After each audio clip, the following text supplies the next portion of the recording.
Good afternoon, guys. Hey, Coach, how are you? Doing Welcome to good, Orlando. man. Yeah, doing great, man. Yeah. I guess to get us started, can you kind of tell us about the connection you have with Gus Malzahn? Obviously, you were coaching high school for a long time in Opelika, which is just down the road from Auburn. So I imagine that's kind of where the relationship started. Can you kind of talk about how you got to know Gus over those years and eventually, I guess, became part of his coaching staff in 2017? Right. Well, we go back a little further than that. Actually, I met Coach when he was at Springdale, Arkansas. My dad ran a coaching clinic, one of the Nike Coach of the Year clinics, and up in Mississippi. And I believe it was the first time Coach Malzahn had spoke at a coaching clinic. Was at our clinic, and so I was there working for my dad. I was coaching high school ball as well, and so we met there. And then just got to know each other through that process. And then obviously when he came to Auburn, because we had a prior relationship, got to know each other even better. Welcome, Coach Trylko, Sons of UCF. Curious about Coach Malzahn and the staffs that he's had through the years and how you worked with him when he came to recruit at your high school. Right. Well, so I guess obviously the previous relationship or prior relationship that Coach and I had, he would call me about guys. Hey, Brian, do you have anybody that's, a no-brainer kind of player that you think is, able to play here? And so we would share those kind of things. And then through the recruiting process, he recruited some of the guys that I had that I was coaching there. And so he would come, but even years when I didn't have Power 5 level players or Auburn level players, he always came by and we'd have a cup of coffee and we'd talk football and we'd talk life. And so just being able to develop that relationship, but because he was the head coach, he could only get out certain times a year. But every year in December, January, when he was able to get on the road, he always came by our school, signed a couple of our players through the years. But it was just an opportunity for, I guess, two old high school ball coaches to just share stories and just enjoy a cup of coffee and communicate. Hey, Coach. Andrew Gluco, Bike and Go Banneret. 2017, you were with Coach Malzahn at Auburn, and you had the chance to see UCF up close and personal at the Peach Bowl. What from that game sold you then that led up to you saying yes now to come to Orlando?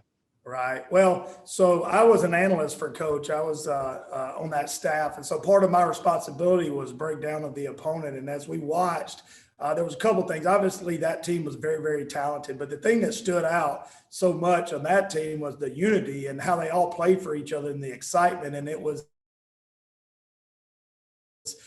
something that you could turn on film and actually see it. So a lot of people get in and they're just worried about the scheme or who the personnel is. But if you really watch the entire game, you could see how close-knit that team was. And obviously the talent level in this area, in this part of the country is unbelievable. And so I really think that this is the best group of 5 job in the country. And so when Coach called me and asked me if I was interested, I was all in. And the opportunity to come back and work with him was really important part of that decision-making, and being able to bring my family to this part of the country and be a part of this program and what I believe is going to be the future of college football, just like Coach says. Coach, how you doing? This is Kyle Nash with the 3-point conversion. You're obviously labeled with the tight ends and the special teams, both groups that fans would say were underutilized in the past. Right. I know you've been spending time in the woodshed with the other coaches. They've had a chance to talk to the other players and things like that. Kind of take us into your mindset, what you're excited about to give this group an opportunity to be more prominent and make more of an impact. Well, I tell you, my background is as a high school coach, just like Coach Malzahn. And one of the things that you get from being a high school coach is whatever walks in the door, you got to try to figure out a way to win with them. And I think Coach Malzahn's as good as anybody in the country at taking what he has, building his offense around that. And so we've got a group of tight ends that have some experience. Obviously, Jake Hescock has got plenty of experience in playing in the past. But we've got a big group of guys. There's some young kids in the room that have some talent. So I'm excited about that. And I think the last couple of years in Coach's offense, it's been more of a fullback. And so here, that's different. If you look at what we had at Auburn with Chandler Cox, Chandler's a fullback, still playing in the NFL.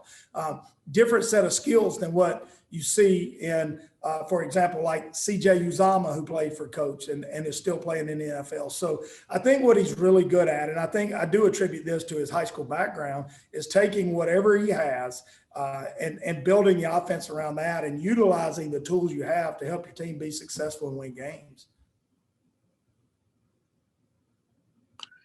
Brian, this is Matt Rochelle from the Orlando Sentinel. You mentioned some of that experience with Jake. Jake's a super senior, six-year guy who's coming back. He was talked into kind of coming back to get better. What has your discussions with him been like, and what's it like having that extra experience in that room? It's going to help you guys. Yeah, that's great. So the first thing I did was I asked him if he was the same age I was. He's been in college football, I think, for forever. And but what I love about Jake is this. Obviously, he's got all the experience. He's played a ton of reps, but his maturity level is something that's really important, not only for our team, but especially in our unit. We've got a lot of young guys in the tight end room. And so to have a guy that's 24 years old that's played college football for now, I think, what is his 5th or 6th year, he understands what it looks like. He understands what it's supposed to be about. And so he can hold himself to that standard. And at the same time, he can help me in that room hold those young guys to that same standard. So, I think that's invaluable, especially when you look at our roster and you look at the youth and in that room. And they've recruited some tight ends. And I think there's maybe 4 freshmen in that room and who are obviously very talented high school players. But when you make the jump from high school to college, there are 19-year-olds playing with 24-year-olds, and you can't simulate that. And I think that it's just to have a guy that's on the upper end of that scale is really important for us, not only from a play standpoint and what we can get out of him and the skill set that he brings, but also what he brings off the field that most people will never see in the development of those young guys. Coach Brandon Helwig again from Rivals.com. Obviously, you came up through the high school ranks like Gus and have been at Troy, though, for the past 3 years as an on-field coach. What's different about coaching at the college level after being in high school for so long, or is it really any different at all? Is it mostly just the same? Well, I was at a fairly large high school in Alabama, so we tried to pattern our program very similar to what college programs around us were doing. And so the football side of things, I don't know if it's as much different. The difference is the recruiting. I mean, it's just the recruiting part and what you're doing to try to get the very best players in your program. In high school, you obviously don't have that opportunity. You just, in Alabama, we were a one-horse town school that I had one elementary school, one middle school that fed us. And so whatever, I knew what I was going to have 5 years in advance. And so as far as that goes, and then the football part of things, I think we ran a lot of the same plays, a lot of the same systems. The system that I ran in high school was very similar to what Coach Malzahn runs. So from that standpoint, Brandon, I don't know that there's a lot of difference. Obviously, the speed of the game is different across the board, but the biggest difference to me is the recruiting, and really what I found is that's just about relationships. And my experience as a head football coach in high school was about building relationships with my players and my parents, and from the recruiting side of things in college, it's just doing the same thing but doing it every day and on a warp speed level.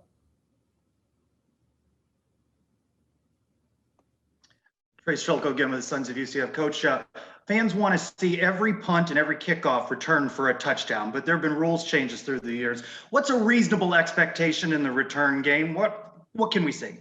Well, I think the return game starts with the guy catching the ball. If you have a dynamic returner, you have an opportunity to be in the upper 20, 25 teams in college football in the return game. So it really starts with that. The one thing I think here that's different from where I've been is that the speed that you can go out and recruit. And as we're going through this recruiting process and we're looking through and we're recruiting the state of Florida very hard right now, it's amazing at how many guys you see that have really good returners in high school. So to answer, I know that's a bad answer to your question from a reasonable amount. I hate to box myself in, but you typically see teams that have 1 or 2 even house call long return touchdowns. Those are the teams that end up in the top.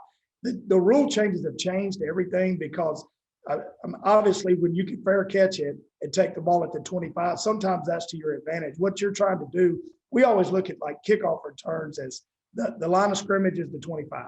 So if you're returning a kick and you can't get it to the 25, essentially that's like taking a tackle for loss in offense.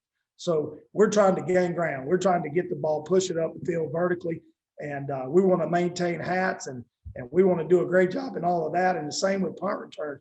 But I do know this: the team that wins field position is going to win the game more times than not. I read a stat the other day that if you win the average starting field position, 75% of the time you win the game.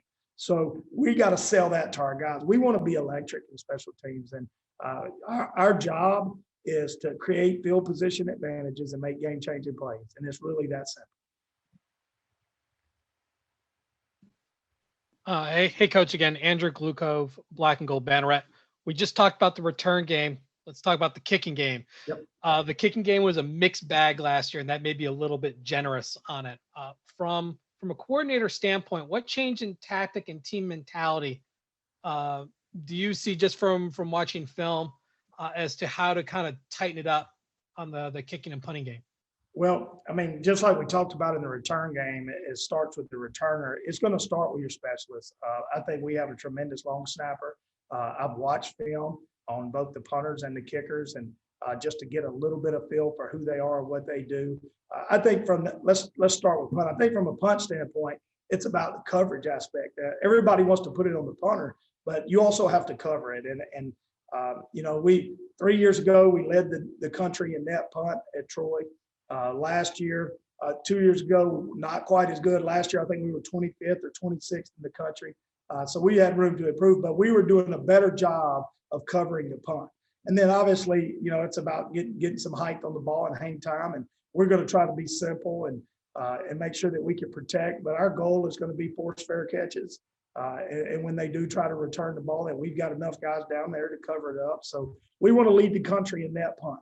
All right. And then from a kickoff standpoint, again, it goes back to the average starting field position. Obviously, if we've got a guy that can kick the ball in the back of the end zone, we feel like that's an advantage. But we want to create a coverage unit that plays, and to use Coach Malzahn's term, like their hair's on fire, right? And so that they're running down the field. Again, the more speed that you can put on the field, the better. And that's something that we feel like here that is an advantage. It's one of the things that drew me in was like how much speed there is here. And so when you put a kickoff unit on the field, and you got guys that can really run, you're closing the gap, you're closing that ground. You now have an opportunity to you know, create advantages in the field position game, get them to start behind even the 20. And now that puts your defense in a really good position. So our job is to serve our defense, to serve our offense, to create field position, and along the way, make some game-changing plays. And I think we've got an opportunity to do that. Brian, this is Matt Marshall again from the Orlando Sentinel. You talked about the recruiting hitting the state of Florida hard. What's been the reaction from the high school coaches and recruits from the state about the energy that Gus Malzahn and your staff has brought along here? Well, it's been amazing, really. And I love it because I'm talking to high school coaches. And so I tell them all the time, I'm halfway kidding. I still have a CDL and can drive a yellow school bus. So if they got in a pinch and the NCAA would let me, I'd just drive the bus for them. But this has been great. I've had a ball talking to those guys. The energy is being felt, I think, around the state. The coaches that I've spoken with have been really appreciative of the fact that we're reaching out. We're asking, how can we serve them? Making sure that we are evaluating their players, making sure that we're accessible to them and their coaches. It's been really good. And then from the recruit standpoint, I think there's so much to sell. You know, I just really believe there's so much to sell about this place, not just from the amazing atmosphere that gets created in the bounce house on game days, but all the other things, the intangibles that we are looking at. And when we are talking to a recruit, we're able to listen to what they want. And one of the first questions we ask is, what are you looking for in a school? And almost every single time whatever they tell us, we have the answer for them here. And I don't know that you could say that everywhere in the country. Our last question here from Kyle. Yeah, thanks, Coach. Kyle Nash again, but with the 3-point conversion. You've been an analyst in the past at a P5 school. You've coached at a G5 school. In your mind, you mentioned closing the gap. Do you feel like the gap is closing between those two entities? I feel like the gap's closing between UCF and those in the Power 5 schools. We're not treating this as it's a group of 5 school. And, you know, be quite honest with you, I would venture to say that most G5 quote schools don't feel that way either. It's about recruiting the best people to your systems, the best people who are fit. And here we feel like we can recruit against the best teams in the country. And we have the same thing to sell. So we're not going to back down from anybody in the recruiting process. We're going to build relationships, strong relationships with the players, with the parents. We're going to sell Orlando. We're going to sell University of Central Florida.